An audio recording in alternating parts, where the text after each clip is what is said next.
안녕하세요. 길동무와 함께하는 성서인문학 오늘 107번째 시간입니다. 저는 여러분을 대신하여 질문하는 진상쌤이고요. 그 질문에 재밌는 이야기로 답해 주시는 길동무 목사님 나와 계십니다. 목사님 안녕하세요. 네, 안녕하세요. 네, 목사님 지난 시간에는 그 예루살렘에서 시작된 초대 교회에서요. 이 성도들이 재산을 공유했다. 네, 여기에 충격을 받았는데요. 더 놀라운 것은 그런 모습이 바로 구원에 이르는 길이었다는 거에 충격을 받았군요. 네, 참 놀라운 얘기예요. 네. 놀라운 얘기인데, 정말 우리가 구원받는다는 게 뭘 어떻게 해야 되는 거냐라고 하는 거에 대해서 뭐 이제 우리가 뭐 믿기만 하면 뭐 믿으면 믿음으로 이제 그렇게 얘기를 하잖아요. 그런데 정작 사도행전 최초의 교회에서는 그렇게 말하고 있지 않다는 거예요. 네. 최초의 교인들이 이제 3,000명이었잖아요, 오순절. 근데 그들에게 사도들은 이제 어쨌든 가르침을 가르쳤고 그 가르침을 받은 사람들이 재산을 공유했다. 그리고 이제 마지막에 가서는 그게 이제 온 예루살렘 사람들에게 칭찬을 받았고 날마다 구원받는 사람을 더하게 하셨다. 네. 그러니까 그렇게 실천하는 사람을 가리켜서 구원받는 사람이라고 네. 그랬다는 건데 우리는 그동안 이런 것들은 그냥 다 무시한 거예요. 네. 들어보지 그렇게 못했죠. 기록이 되어져 있음에도 불구하고 사실 이 부분이 최초의 교회에서 뭘 어떻게 했나라고 하는 거가 그 제일 중요한 거거든요. 그럼요. 제일 중요한 건데 그건 다 무시하고 그냥 믿기만 하면 구원받는다 이제 이러니까 이게 지금 그동안 뭐 그 행동은 뭐냐 이제 이런 것들 때문에 논란이 많았잖아요. 네네. 그렇군요. 그럼 오늘은 무엇에 대해서 이야기를 네, 나눌까요? 이제 계속 이어지는 이야기인데요. 이제 교회가 최초에 어떻게 생겨져 가지고 어떻게 진행되어졌는가라고 하는 거를 조금 더 이제 살펴볼 수가 있는데, 예루살렘을 떠나지 말라라는 그런 말씀은 예루살렘에서 시작을 해라. 네. 그런데 당시 이제 예수님의 제자들은 갈릴리 사람들이었는데 네, 그렇죠. 갈릴리 사람들이 예루살렘에서 교회를 시작한다라고 하는 거는 그거는 오늘 우리는 그냥 뭐 장소 중에 하나를 말하는 것처럼 느껴지지만은 전혀 그게 아니다. 네. 라고 하는 거예요. 당시 예루살렘 저 갈릴리 사람이라고 하는 건 이제 죄인들로 취급받던 그런 시대였기 때문에요. 그 어떻게 예루살렘에서라고 할 때에 우리가 이제 이 교회를 시작한다는 거, 복음을 전한다라고 하는 거를 이제 우리가 잘 좀 생각을 해봐야지 되는데 우리가 잘 세워진 계획, 무슨 사람의 어떤 방법 이거 가지고만 되는 게 아니다. 경우에 따라서 이제 그런 것들이 필요하고 중요할 수도 있는데 여기에 꼭 이제 뭔가라고 하게 되면은 하나님께서 인도하시는 방법이 있다. 하나님의 방법이라고 하는 게 있다라고 하는 겁니다. 그럼 구약에서도 마찬가지예요. 구약에서도 이스라엘 사람들이 이제 가나안에를 이제 들어가는데 뭐 가나안에 들어가는 과정 잘 아시잖아요. 네. 어떻게 가나안에 들어갔죠? 일단요. 제일 처음에 가나안에 들어갈 때 가나안에 들어갈 때 강을 건넜잖아요. 무슨 강을 어떻게 요단강이요. 건너가는 거예요? 요단강을 건너는 요단강을 건널 때 벗개를 앞세우고 물이 흐르는데도 건너가야 예, 됐잖아요. 그게 이제 범람했을 때 건너가는 네. 거예요. 요단강이 범람.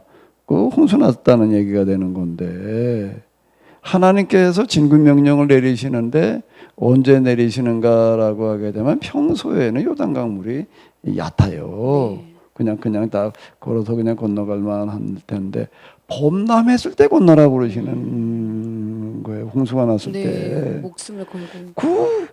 잘 이해가 안 되는 거예요. 그 범람할 때 건너가라. 아니 왜 평소에 그냥 건너가라고 그러지 왜 범람할 때 근데 범람할 때 건너가는데 제사장들이 법궤를 앞세우고 먼저 들어갔잖아요. 홍수가 넘칠 때는 강으로 들어가는 거예요. 들어가니까 어떻게 된 거예요? 네, 물이 멈춰 섰다는 멈췄죠. 거예요. 멈춰 섰다. 그래가지고 건너갔다. 자, 이렇게 기록이 되어져 있어요. 그렇죠. 그 왜 그렇게 하셨을까요, 하나님께서? 글쎄요. 이제 우리가 이런 것 조금 생각해 볼 필요가 있는데, 그럼 한번 이렇게 생각을 해봐요. 흘러내리던 요단 강물이 멈춰섰다는 건 그러니까 댐을 막았다는 것과 같은 역할을 하는 건데, 네. 그 멈춰서 오면 그 물이 어떻게 될까? 물이 계속 그러면 상류에서 그 이제 흘러내리죠. 댐에 물 가져오니까 넘쳐나는 거예요, 위에는 그냥. 그러니까 이제 그 위에 사람들이 어떻게 보고서요. 아니, 왜 갑자기 요단강물이 이렇게 그냥 흘러내려가다가 점점 이렇게 그냥 막 차오르냐. 그럴 거 아니에요, 순식간에 또 예. 차오르겠죠. 순식간에 그냥 차오를 거 아니에요. 그럼 이제 소문이 나요. 무슨 소문이 날까? 이거 어떻게 된 거냐 도대체? 왜 강물이 가다가 갑자기 멈춰서 가지고서 이렇게 우리가 다 이렇게 저수지가 돼버리고 말았냐? 그러면은 뭐가 어떻다는 거야? 이스라엘 사람들이 그 이스라엘이라는 사람들이 지금 거기를 건너오는데 이 사람들이 강물에 발을 딱 디디는 순간 물이 멈춰 서더라. 그런 일이 있을 수 있을까요? 전대미문에 있을 수도 없는 사건이죠. 그건 뭔 얘기인가? 이건 지금 특별한 일이다라고 하는 거라 하나님께서 온 가나안 사람들에게 보여주시는 그렇군요. 거예요. 그러니까 일부러 그렇게 이제 하시는 어떤 이런 거거든. 그리고 가나안 땅에를 들어가고 그다음 뭐 여리고성이 뭐 무너졌다 뭐 기타 네. 등등 얘기들이 이제 다 이렇게 전개가 되어지는 거거든요. 그 이야기 가나안을 들어가고 여리고성이 무너진다라고 하는 거가 이제 그 옛 이스라엘 뭐 교회다 계약 공동체 얘기니까 이제 옛 계약 그 공동체의 최초의 사역이에요. 사역이요. 최초의 사역은 이렇게 시작되어진다는 거예요. 표적으로요. 그런데 이제 그러면 어떻게 예루살렘에서라고 할 때 구약에도 똑같은 얘기예요. 이스라엘 사람들이 가나안에 가가지고 우리가 뭘 어떻게 할 수가 있지? 근데 하나님께서는 항상 하나님의 방법으로 인도하신다라고 하는 건데 그게 뭐였는가 하면 오순절을 맞아가지고 성령이 임했는데 성령이 임한 건 앞에서 우리가 본 것처럼 뭔가라고 하게 되면은 언어의 장벽이 사라진 거예요. 네, 외국어. 언어의 장벽이 사라져가지고 거기 갈릴리 사람들 사도들을 비롯해가지고 있던 사람들이 그때 사용하던 언어가 아람어였는데 이 사람들은 아람어밖에 할 줄을 몰라요. 아람어로 말을 하는데 들리는 사람들한테는 각자 거기 온 여러 나라에서 온 사람들이 있었는데 그 언어로 들리는 거예요. 이게요. 중간에 통역을 해주는 거예요. 자동으로. 그리고 그 사람들은 또 자기 나라 언어로 말을 하는데 제자들한테 또 뭘로 들리냐면 아람어로 들리는 거예요. 그러니까 자동 통역기 역할을 하는. 요즘 AI보다 더 뛰어난 하나님의 방법. 그 방언을 그 영어로 뭐라는 거 텅이라고 그런다고요. 혀. 그 통역기란 얘기가 되는. 그러니까 사람들이 다 놀라죠. 도대체 이게 어떻게 된 거냐. 그러니까 어느 나라 사람을 만나도 자유롭게 얘기를 할 수가 있게 돼 버리는 거예요. 그러니까 다 놀라죠. 그래가지고 3,000명이 3,000명. 그날 이제 교회에 등록을 하는 거예요. 그러니까 사람의 방식이 아니다라고 하는 겁니다. 그런데 얘기는 이제 그건 사도행 이제 2장의 얘기고요. 3장으로 넘어가면 또 다른 얘기가 나와요. 네, 무슨 이야기죠? 이번에는 3,000명이 아니고 5,000명의 얘기가 나오는데 더 큰 사건이었나 본데요. 성전 미문이라고 하는 곳에 성전에 들어가는 큰 문을 좀 특별하게 잘 만들어 놨어요. 아름답게. 그래서 그걸 이제 미문, 아름다운 문이라는 뜻이에요. 미문이라는 그렇군요. 얘기가요.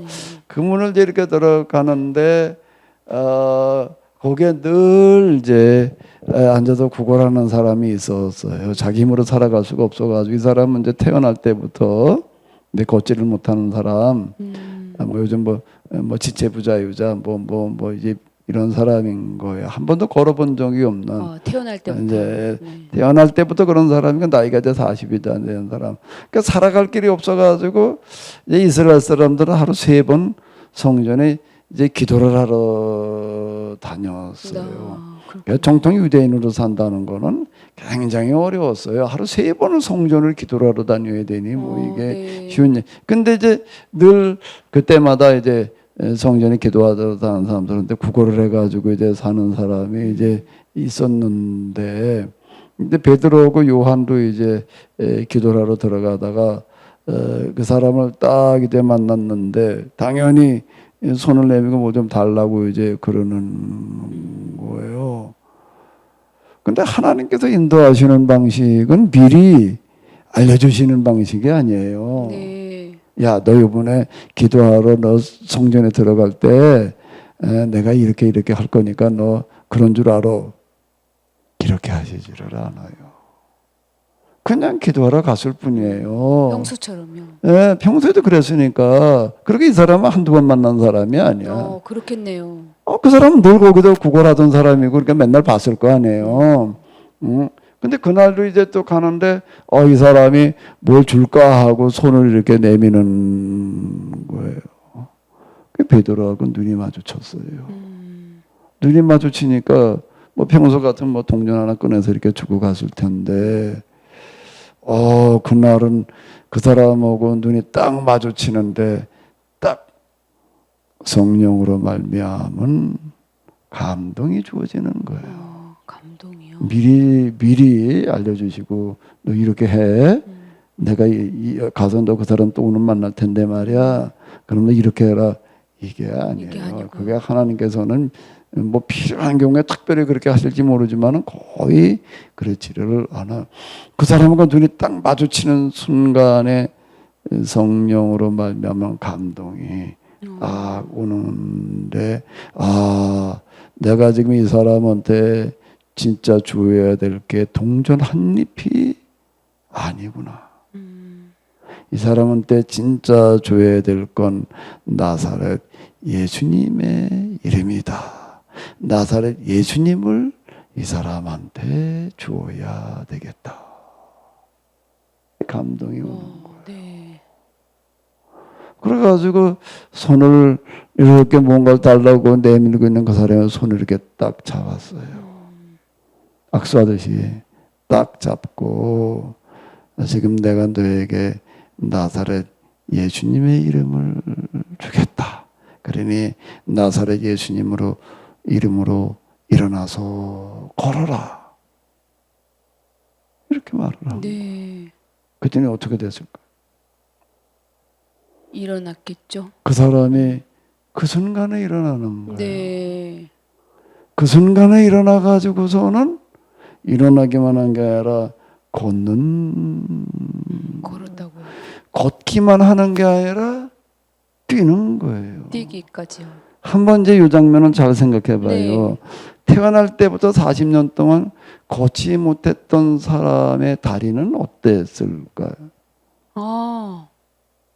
엄청 가늘고 나약할 수 발육이 제대로 돼 있을까요? 아니죠. 안 돼 있어요. 네. 어린 나이에 발 수준인 그러네요. 거예요. 몸은 좀 커서 어른스러웠을지 모르지만 나이가 40이나 되니까 발은 이거는 우리가 소아마비 걸린 사람 보게 되면 발이 차이가 나잖아요. 네. 한쪽 발은 자라질 못하고 한쪽은 자라고 이제 이렇게 되는 거거든요. 마비가 된 발은 자라지 못해가지고 멈춰서 가지고서 이제 그러는 어떤 이제 이런 거 우리가 이렇게 볼 수가 있는데 이 사람은 하체가 이 다리가 발육이 안 돼 있는 어린이 다리처럼 가늘었겠어요. 다쳐가지고서 그냥 좀 못 쓰던 이런 다리가 상태가 아니라는. 네. 근데 이 사람이 한순간에 일어나 꼬르라 그러니까 그 순간에 어떻게 일어나는 동안에 무슨 일이 벌어졌을까? 일어나는 동안에 무슨 일이 벌어졌을까? 발육이 안 돼서 어린아이와 같은 네. 다리가 커져가지고 정상으로 돌아오는 거예요. 한순간에 이게 커지는 거예요. 커졌다고요? 그거는 전에 제가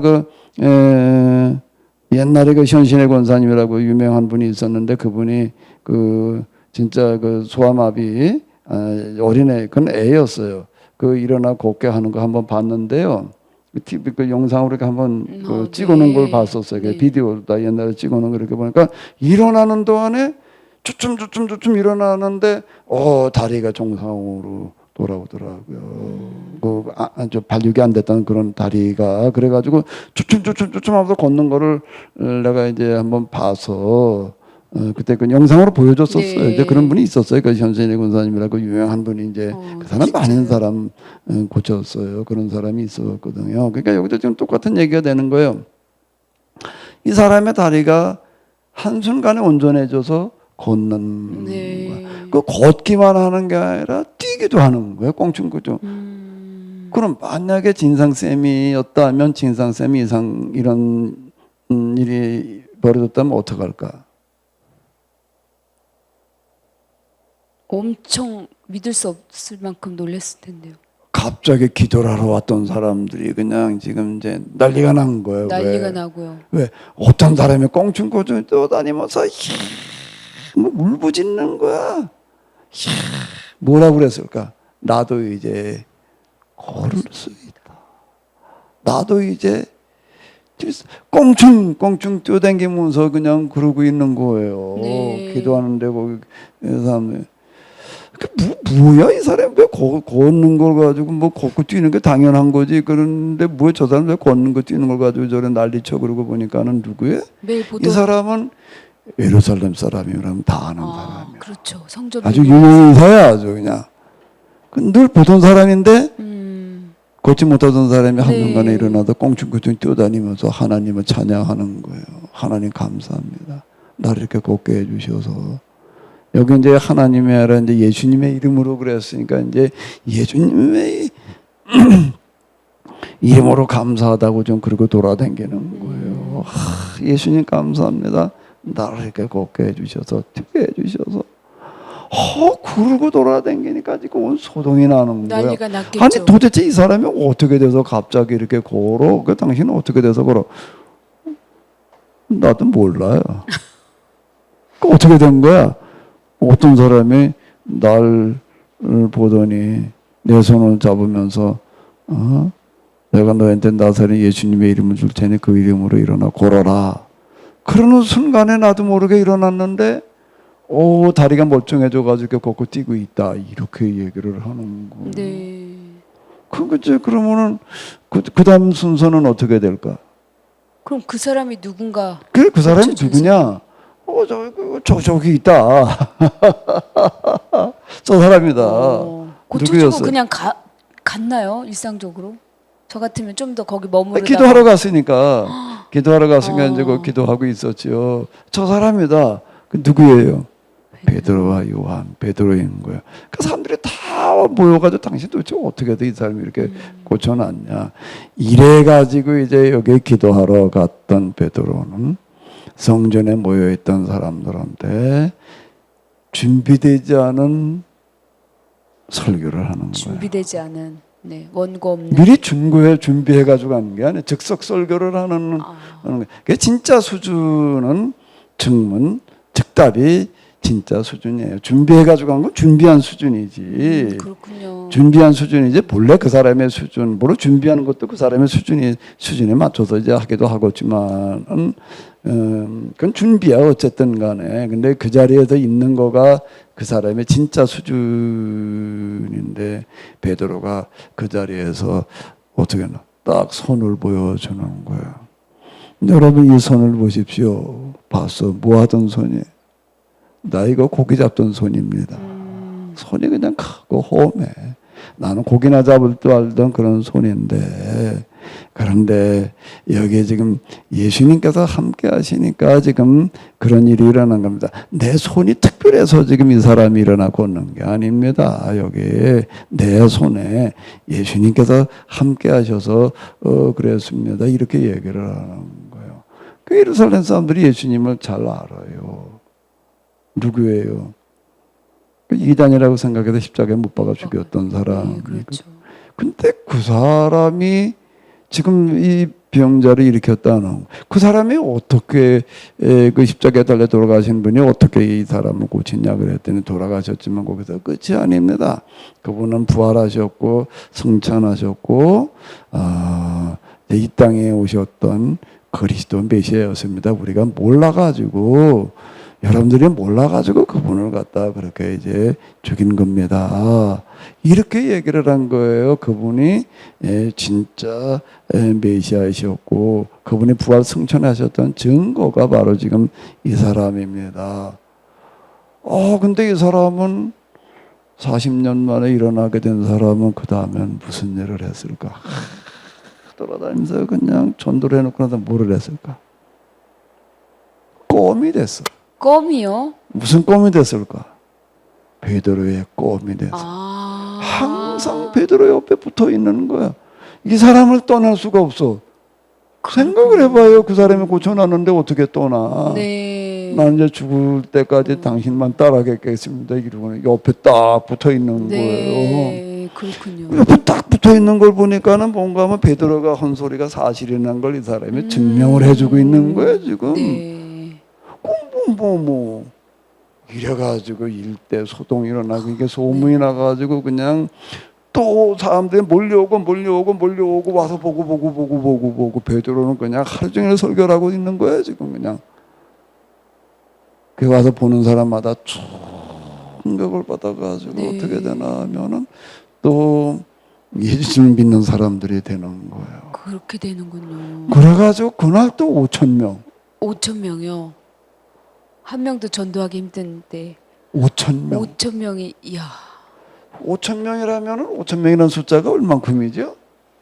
5천 명이 5천 명이죠. 4천 명이다 5천 명. 네. 그 당시에 예루살렘 주민이 얼마나 됐을까? 글쎄요.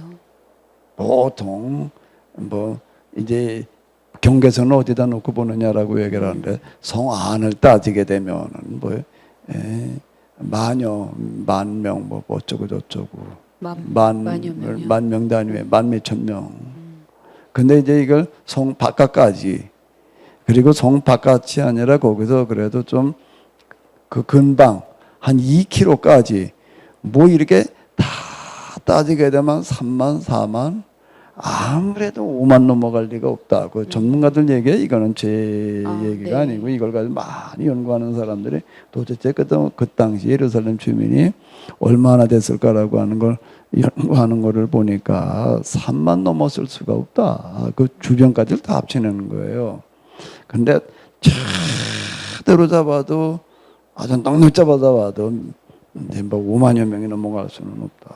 이렇게 얘기를 하는데 그때 명수를 계산을 할 때에는 남자만 장족만 계산을 남자만요. 했어요. 남자 장족만 장족. 여자나 어린 나이 계산하지 않고 네. 그럼 이 사람들은 대부분 뭘 말하냐면 가장을 말하는 거예요. 가장이군요. 그러면 그 가족들까지 얘기를 한다면은 5천 명의 가족들까지 얘기를 한다면은 그 사람이 등록하면 당연히 그 가족들은 따라오는 거니까. 그렇죠. 그러면 몇만쯤 되는 걸까 실제로는요. 한 가정에 뭐 4명 사실 옛날엔 4명보다 더 많이 많았어요. 부모들도 대가족이니까 부모 있지 자식 있지 뭐 그냥 4명만 따져 봐봐요. 그래도 얼마나 되는 걸까? 2만 명은 되겠네요. 2만 명이나 되는 거예요. 이게 대부분이 그거 이거는 예루살렘에 있는 네. 주민들 글쎄 최소한 절반 이상이 절반에도 한 3분의 2 정도라고 얘기를 할 수가 있는데 이 사람들이 다 교인이 되는 일이 일어나 버리는 거예요. 그렇군요. 아니 그 살아있는 증인이 있으니까 저 같아도 안 믿었을 거예요. 예, 이게 뭐 도대체가 있을 수 없는 일이 일어난 거잖아요. 그게 이게 하나님의 방식이에요. 하나님의 방식.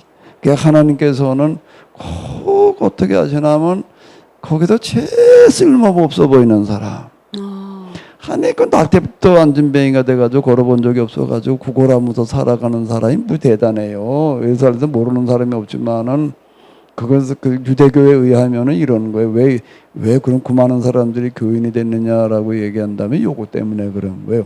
어우, 40년이나 못 걷던 사람이 걸었네. 그거 가지고 그랬을까? 그게 아닌가요? 아니에요. 더 중요한 게 있어요. 더 중요하다고요? 유대교에서는 이런 사람을 뭐라고 그랬나 하면은 뭔가 큰 죄를 져가지고서 태어날 때부터 이렇게 안전뱅이가 된 거야. 그럼 누가 죄를 진 거야? 날 때부터 그랬으니까 이 사람이야? 이 부모야? 글쎄 그건 잘 모르겠고 그건 하나님만 아시는데 하나 분명한 건 부모 아니면은 이 사람이 큰 죄를 져서 이렇게 된 거야. 걔 죄를 지면은 저렇게 날 때부터 안전뱅이가 돼가지고서 저러고 살아가야 돼. 아주 이 사람은 교과서에 올라가는 사람이야. 네. 인광모교리 교과서. 인광보교리. 근데 이 사람이 한순간에 일어나 가지고서 걷고 뛰는 거를 보니까 뭐가 어떻게 됐다는 거예요. 그 교리가 잘못된 야, 이게 우리 유대교의 이 교리가 이게 잘못된 거네. 이렇게 된 거예요. 이게요. 그냥 기적이 하나 일어났다는 얘기가 아니야, 이게. 그렇군요. 기적 차원의 문제가 아니라 기적은 기적인데 네. 기적은 기적인데 그냥 초자연적인 무슨 사건이 일어나 가지고서 사람들 그것 때문에 교회로 나왔다가 아니라 그걸 보고 나서 보니까 야, 우리가 그동안 우리의 신앙이 틀렸어. 잘못된 거야. 이게 된 거. 그렇게 된 거군요. 그래가지고 5만 명이 돌아왔다는 얘기가 돼. 5천 명이 돌아왔다는 얘기가 되는 거예요. 5천 명이 네 2만 명. 그냥 기적만 가지고서 됐다는 얘기가 아니라 유대교가 야 그동안 우리가 하나님이 있던 거가 잘못 믿었던 거야. 잘못 이해했던 거야. 이렇게 되는 일이 일어나는 거예요. 이게요. 잘못된 이해가 바른 이해로 돌아선 사건이. 그러니까 이걸 자칫 그냥 초자연적인 기적이라고만 생각하기가 쉬운데 더 중요한 거는 그게 아니에요. 예루살렘에서 시작하라고 하신 말씀은 유대교의 잘못된 걸 뜯어 고쳐 놔라. 당연히 그래야 되지요. 종교를 바로 잡아야지 구원 사유게 되는 거죠. 종교 내부로 두고 나가가지고서 뭐 그냥 뭐 잘못된 그 종교부터 가서 뜯어 고쳐. 이 얘기예요. 이게. 그 교회 설교에서는 그런 이야기는 들어볼 수가 없었는데요. 그러니까 그게 이제 우리가 핵심만 빼뜨려 놓고 얘기를 하는 거예요. 핵심이었네요, 정말. 뭘 얘기를 해야 되느냐라고 할 때 뭐 나가서 그냥 뭐 착한 일이라 좋은 일이라 뭐 그냥 뭐 이런 뭐 교양 강좌 수준이야 사실 설교가 지금 가만히 듣다 보게 되면 맞습니다. 뭐 첫째 둘째 그래도 뭐 어디 무슨 격언 갖다가 인용을 해가지고서 뭐 또 그럴싸한 예화 갖다가 뭐 이렇게 얘기를 해가지고서 비벼가지고서 그걸 설교라고 내놓고 있는데 설교는 딴 거에 초점을 맞추지 말고 성경을 똑바로 해석해 주는 데다가 맞춰야 되는 거예요. 네, 바른 이해로. 성경을 똑바로 가르쳐 주는 게 그게 설교이고요. 그게 예수님의 사건 성경 우리들 가운데 재현시키는 일이에요.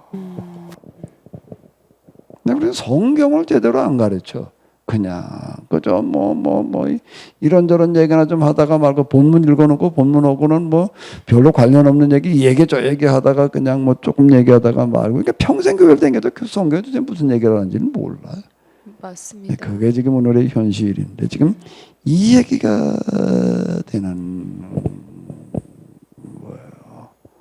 그럼 이 얘기가 뭔 얘기야? 뭔 뜻이에요? 무슨 뜻인가? 표적이라고 하는 거는 하나님의 직접 개입이고 현현인데 잘못된 신앙을 바로잡아 놓는 역할을 하는.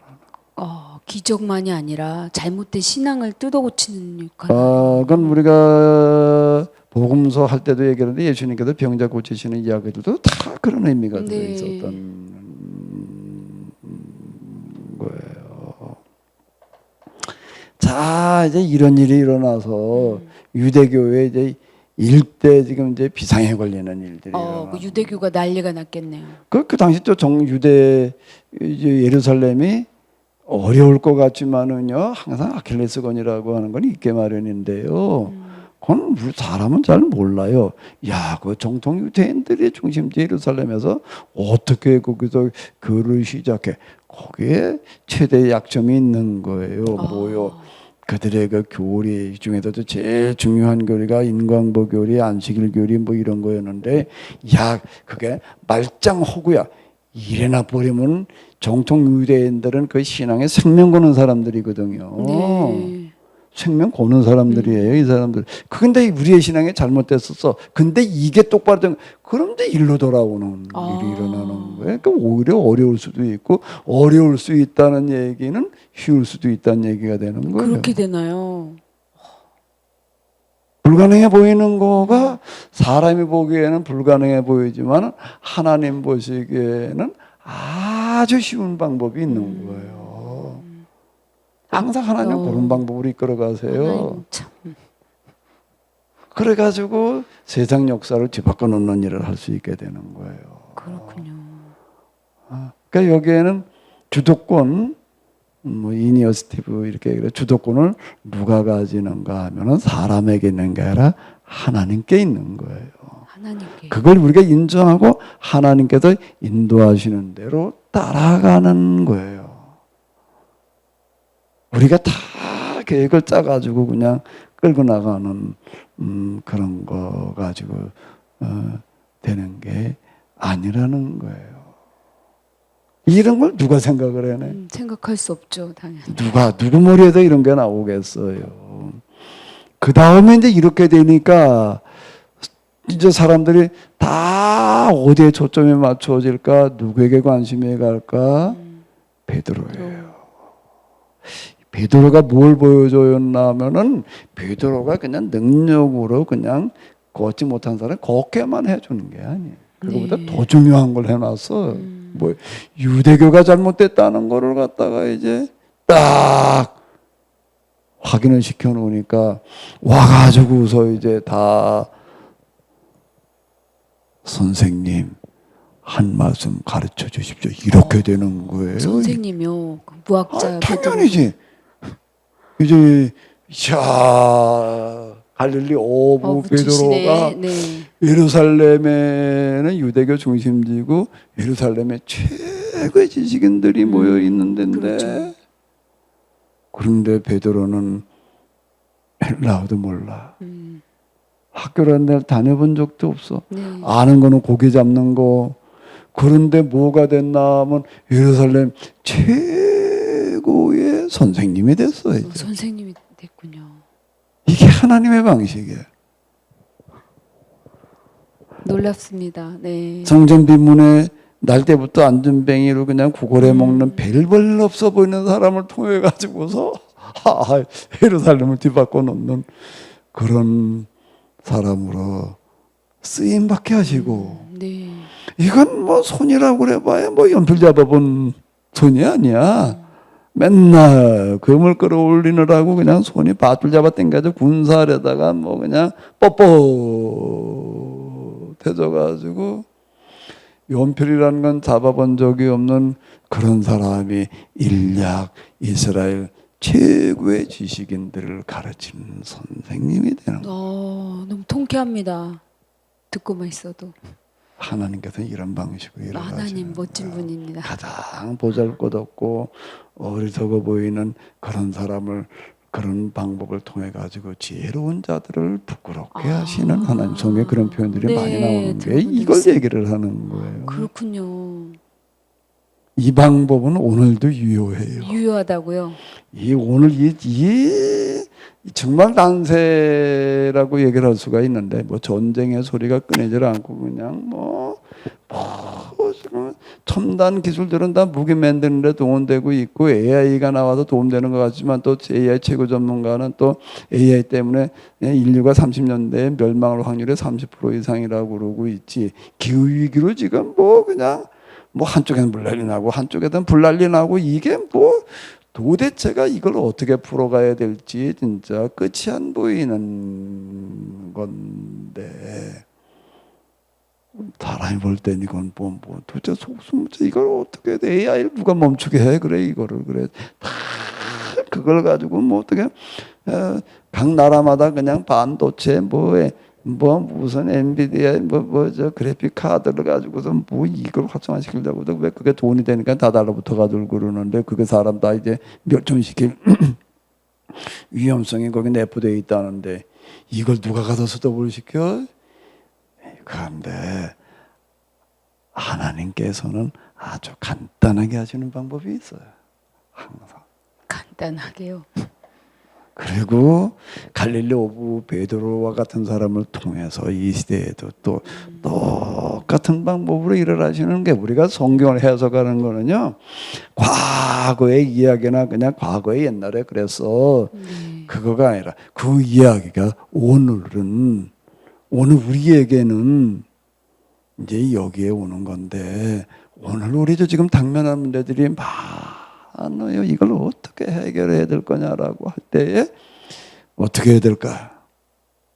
하나님의 방법을 성경의 길을 묻다. 성경의 길을 묻다. 성경의 길을 묻다. 성경에서는 그런 방법을 어떻게 해결해 가고 있느냐라고 할 때에 사도행전 1장, 2장, 3장 쭈르르 읽어 내려가는 것을 보게 되면은요.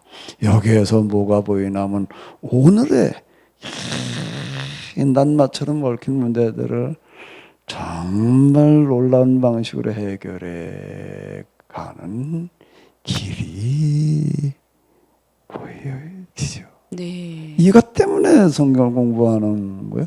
과거의 이야기나 얘기하자는 게 아니에요. 여기에서 통찰력을 얻어가지고 끌어내야 돼요. 뭐든 그렇군요. 해결 방법. 오늘 우리는 뭘 어떻게 해야 되느냐라고 하는 거죠. 그렇군요. 그게 성경이고 이게 하나님의 말씀이에요. 희망이 있군요. 오늘 우리가 뭘 어떻게 해야 되느냐, 뭐라고 대답을 해야 된다고요? 성경에서 길을 묻다. 성경은 이렇게 얘기를 해주는 네. 거예요. 그 사람들이 와도 바오 베드로한테 와서 도대체 선생님, 자, 이 호흡가 갑자기 라피가 됐어. 놀라운 반전이네요. 반전도 이런 반전은 없죠. 우리가 도대체 뭘 어떻게 해야 됩니까? 이렇게 되는 거예요. 그래서 이제 가르쳐야 되는 거죠. 사도들의 가르침. 근데 이건 베드로 혼자 가르칠 수도 없어요. 네.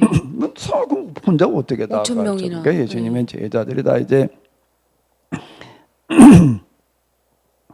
가르치는 사람들이 되는데 뭘 가르쳤나 하면은 재산 공유. 재산 공유를 실천했다는 거예요. 그런데 앞에서 우리가 이제 네, 본 것처럼 살펴봤죠. 3,000명일 때도 근데 똑같이 5,000명일 때에도 다 재산들을 가지고 와서 사도들한테 이민처분에 맡겼다는 거예요. 네. 알아서 쓰십시오 이렇게 했다는 거예요.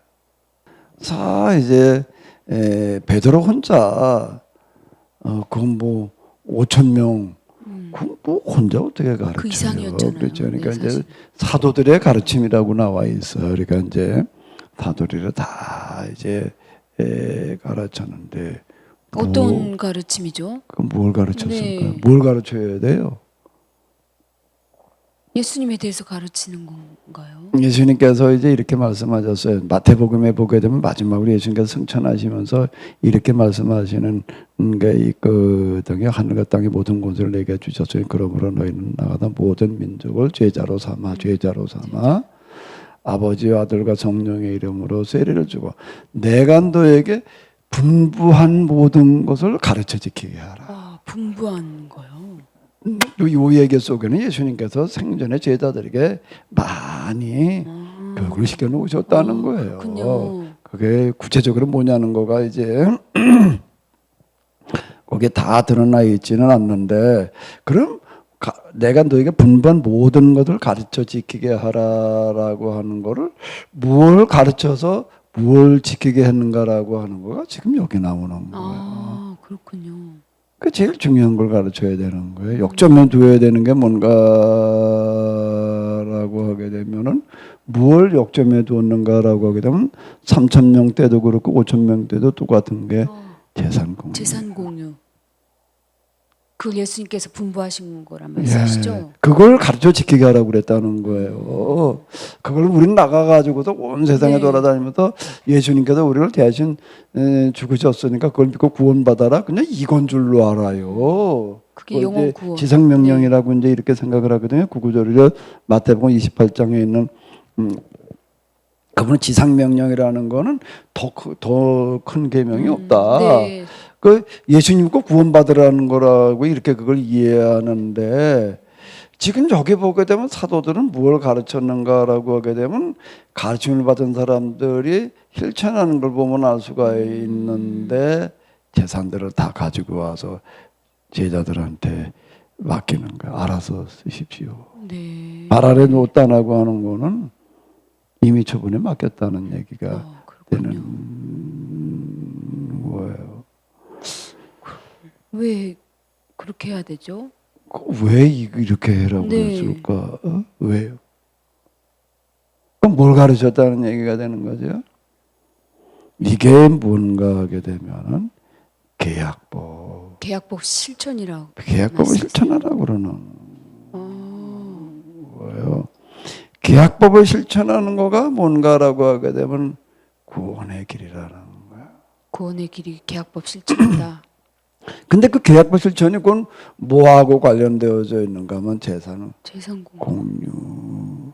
예, 그건 우리가 이제 앞에서 이렇게 봤는데 복음이라는 말과 같은 단어가 뭐라고 그랬죠? 구약에서는 복음이라는 말과 계약, 희년, 희년, 복자가 네, 복된 소식, 희년은 기쁨. 기쁨의 해.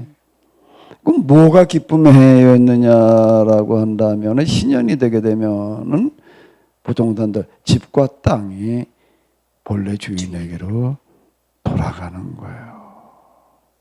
그럼 매 50년마다 일어나는 어떤 이런 건데요. 그걸 이제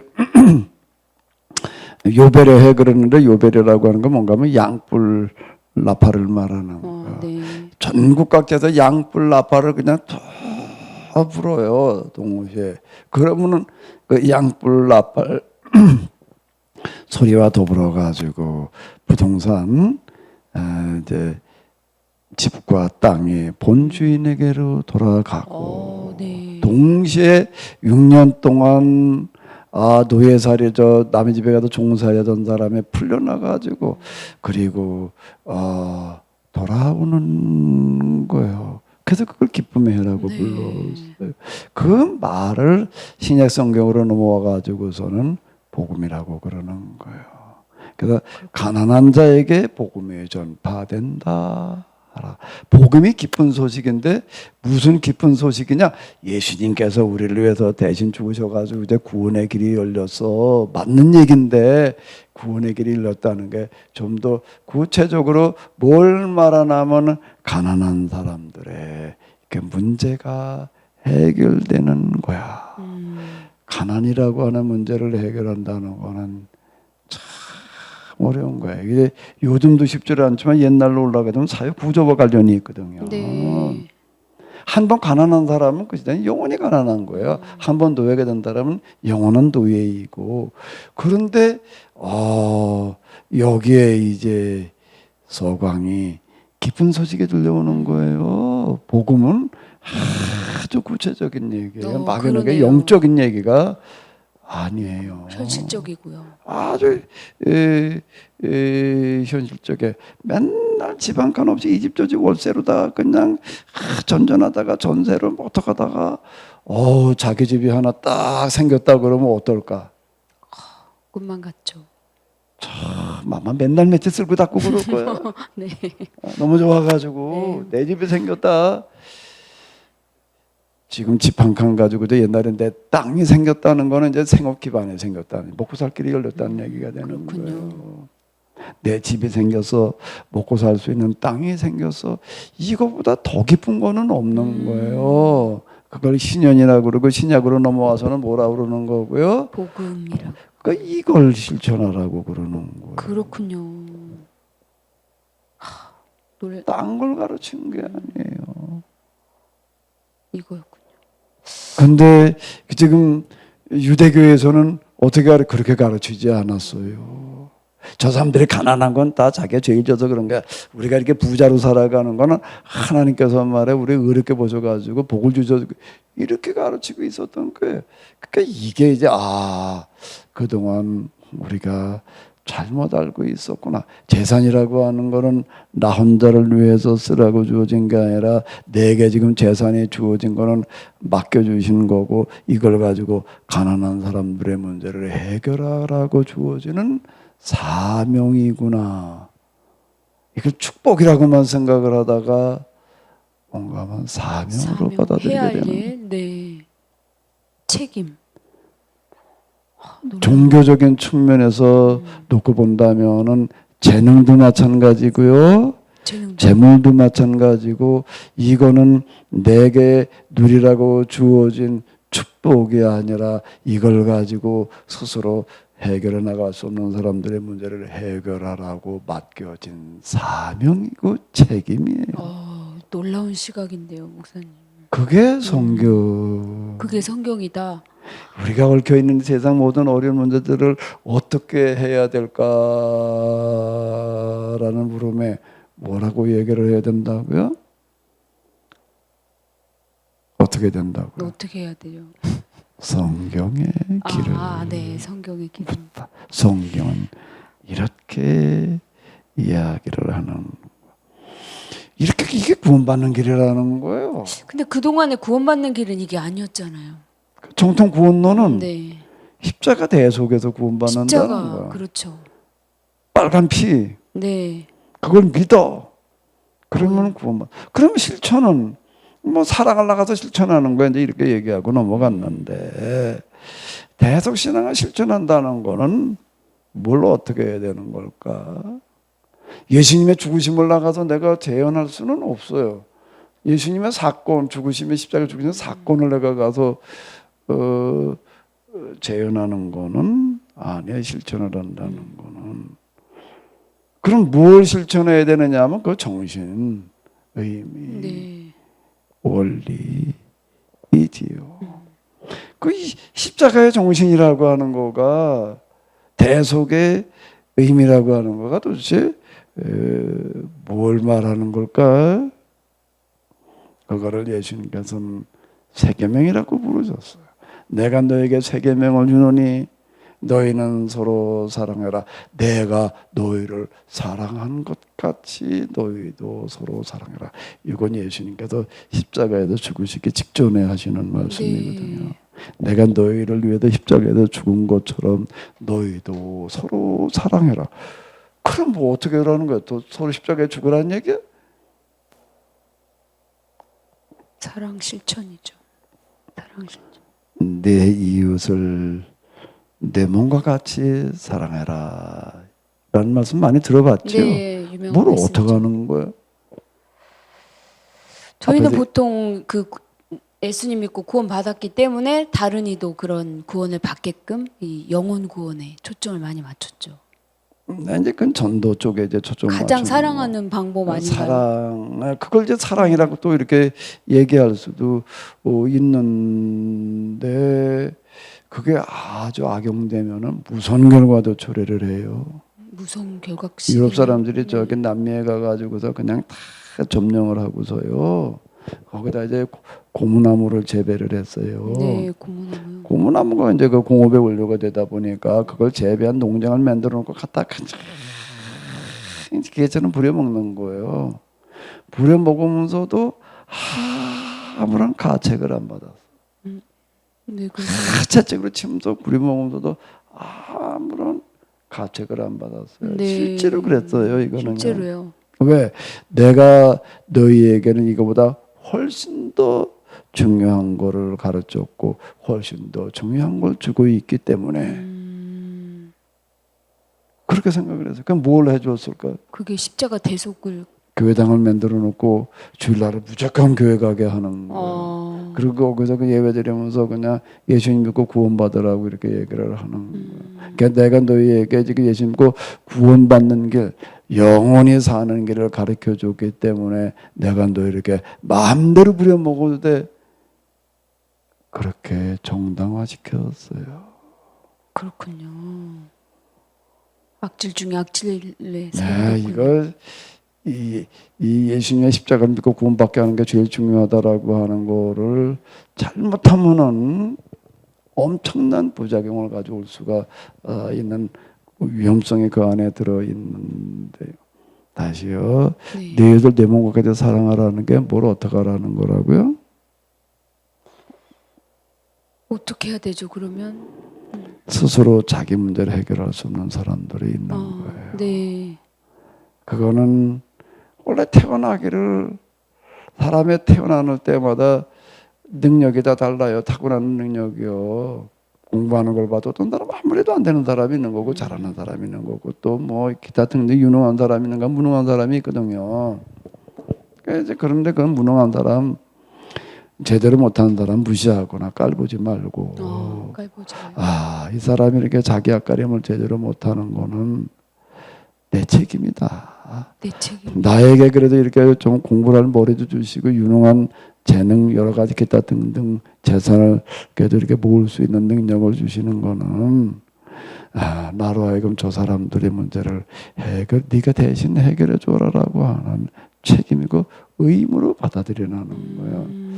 그것을 내 이웃을 여기서 이웃은 무슨 이웃을 말하나 하면 그냥 무작위로 이웃을 말하는 게 아니에요. 자기 힘으로 해결할 수 없는 그런 사람들을 내 문제로 여겨라. 그런 뜻이군요. 복음서에 보게도 이런 얘기가 몇 번 나오는데요.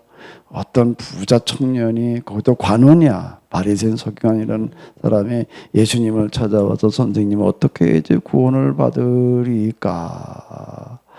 살인하지 마라, 간음하지 마라, 도둑질하지 마라, 이걸 지켜라.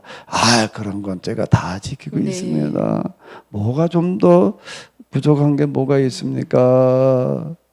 살인하지 마라, 간음하지 마라, 특히 도둑질하지 말라. 나는 남과 훔쳐온 적이 없는데요. 그래서 나는 다 지키고 있는데 라고 생각하는 거에게 살인하지 말아라, 도둑질하지 말라는 그런 얘기가 뭔 얘기인가 하면은 살인이라는 게 난 사람 죽인 적이 없는데요. 성경에서 얘기하는 살인 수준은 그 수준이 아니에요.